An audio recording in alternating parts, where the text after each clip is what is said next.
Internet, it's Monica, and today I am here to share with you the books that I am planning on reading this November. I am so excited for the books I'm planning on reading this month. I feel like this TBR is pretty ambitious for me, but there are so many books that I want to read right now.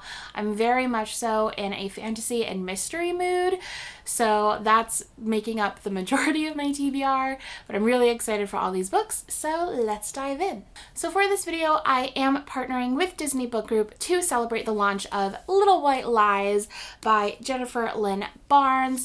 This book is out now, so you can go get it, and I'm so excited for this one because it has been compared to two of my favorite shows of all time, Gossip Girl and Gilmore Girls, which is a combo that I didn't know I needed until someone said it out loud, and I was like, yes, I need that. I'm also excited for this one because it has a blurb from E. Lockhart, who I adore, and the blurb says, "A comedy of manners and a black male thriller tied together in a perfect silk bow."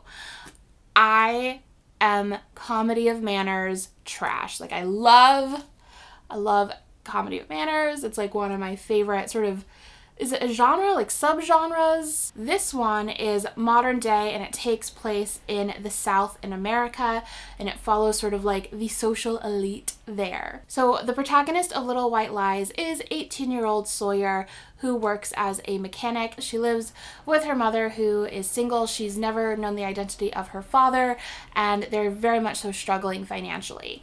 At the very beginning of the book, her grandmother shows up and offers her $500,000. However, in exchange for getting that money, Sawyer has to agree to both live with her grandmother and also participate in that season's debutante ball and process. Sawyer agrees because she is desperate to find out the identity of her father.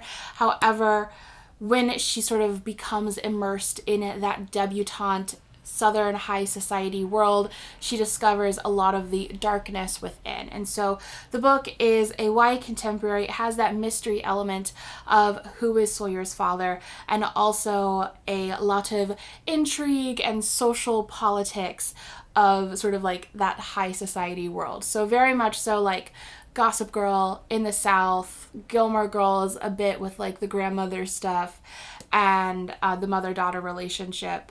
So really intrigued for this one. Again, like I said earlier, I'm very much so in like a mystery kind of mood, and I feel like this is kind of the perfect contemporary for right now because it has that sort of atmosphere that I want. So yeah, really excited for this one, and if you would like more information, I will have that in the description box below, but Little White Lies is out now. The next book that I'm planning on reading is the Magical Girl Book Club Book of the Month. The Magical Girl Book Club is a book club that both Emma from Miss Emma Reads a Lot and myself run, and each month we are reading either a novel or a manga/comic, and this month we have to throw it back to the OG magical girl herself, Sailor Moon, and we will be reading Sailor Moon Volume 1. This is the Eternal Edition, which is so beautiful. It just came out, and I love it so much. I'm so excited. I haven't read Sailor Moon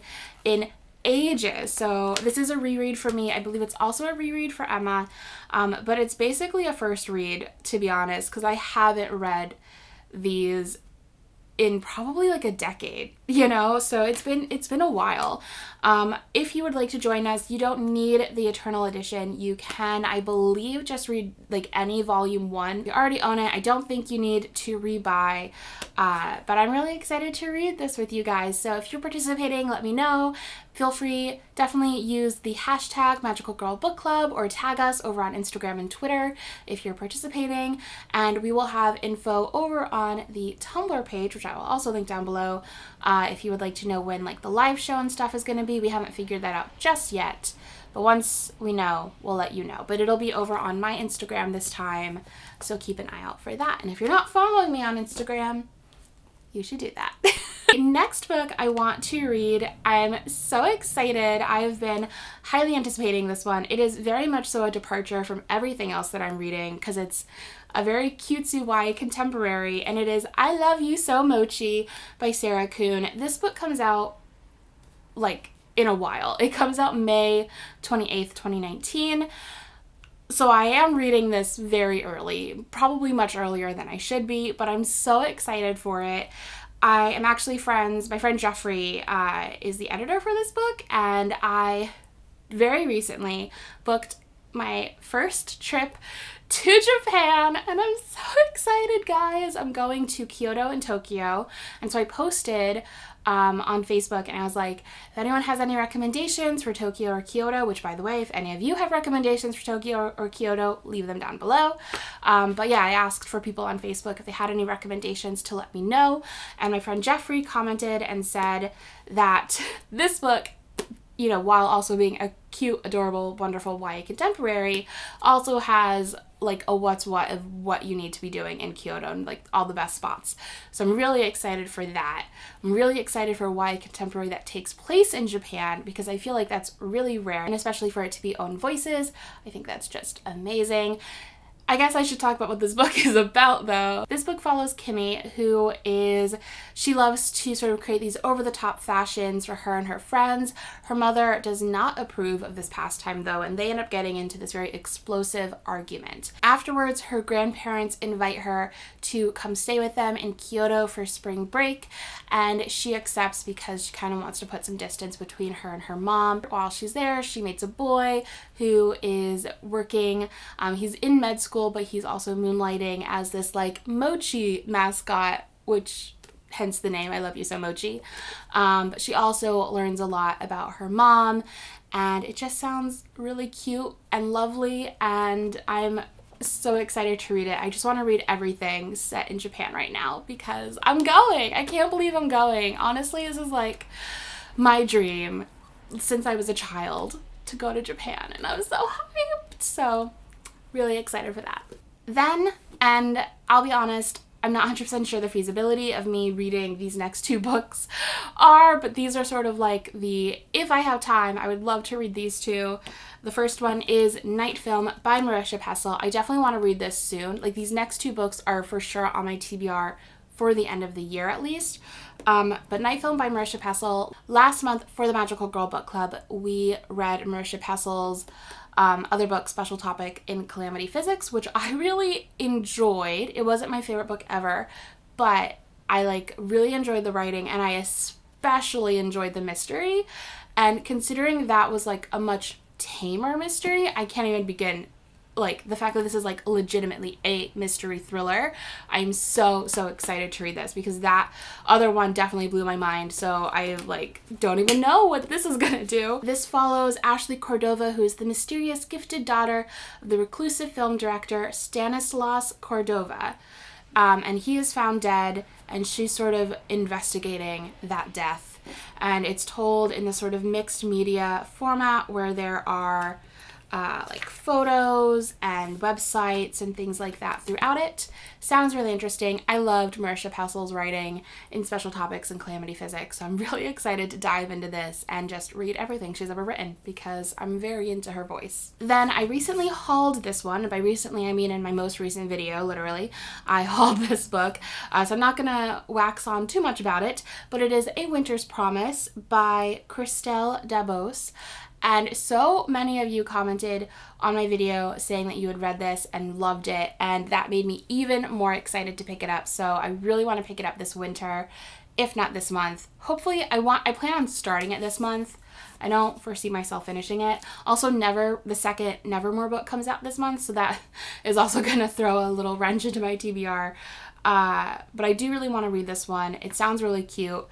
It sounds really whimsical and fantastical. It is translated from French, and it's like these people who live on this like floating ark thing, and it sounds so magical. I talk more about like the actual plot in my book haul, although I think that like there is a lot going on here, so I don't think I'll really have a good grasp of what this book is about until I just start it. And those are my favorite kind of books, to be honest. Then I am also one of the hosts for the Fall into Fantasy Readathon, so I thought I would share my TBR for that because I'm really excited for that readathon. I have 4 books that I'm planning on reading. The sort of overarching goal of the readathon is to read 4 fantasy books. They don't have to all be super long. They could be novellas. But yeah, the goal is to read 4.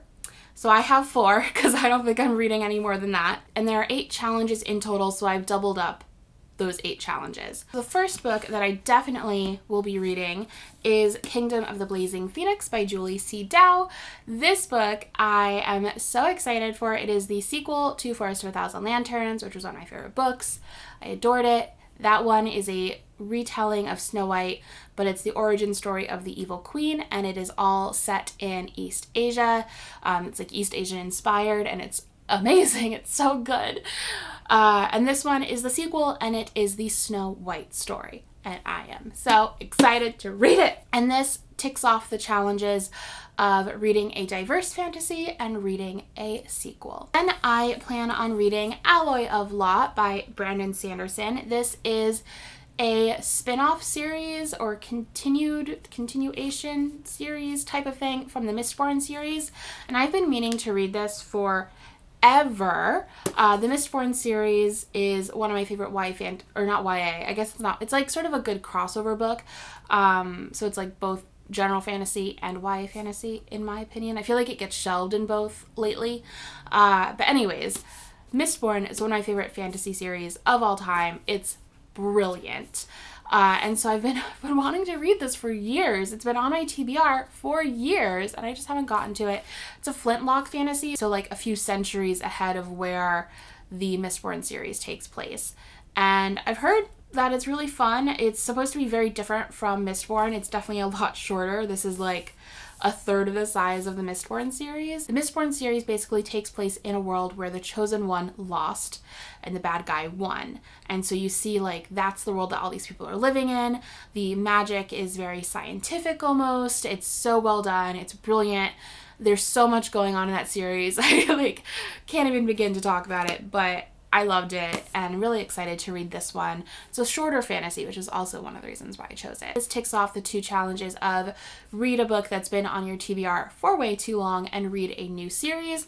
This is kind of continuing the Mistborn series, but it also is starting its own series, so I figured it counts for that. Then I am planning on reading a book that I did not think I would read in the year of our Lord 2018, and that is Kingdom of Ash by Sarah J. Maas. You might know, if you've been following my channel, DNF'd this series. I said that I would never finish it. I would never continue reading Sarah J. Maas. And then you all, and not like you specifically, but BookTube, the Bookternet, everyone just kept hyping up this book. And the K.L. book, I feel like that one got a lot of praise and a lot of buzz from people who I really trust. Other people who had given up on the series too read that one and sort of fell back in love with it.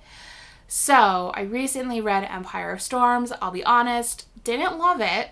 Gave it 3 stars.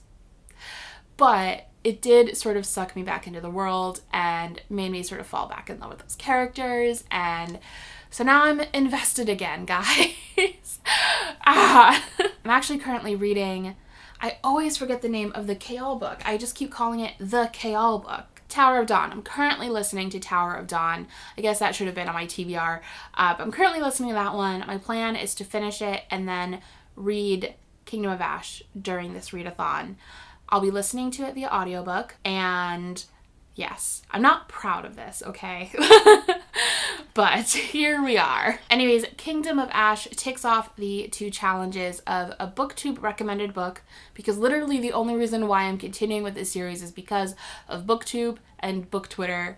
And then the second challenge that it completes is the multiple point of views challenge. And then the last book that I am planning on reading during the readathon is The Brilliant Death by Amy Rose Capetta.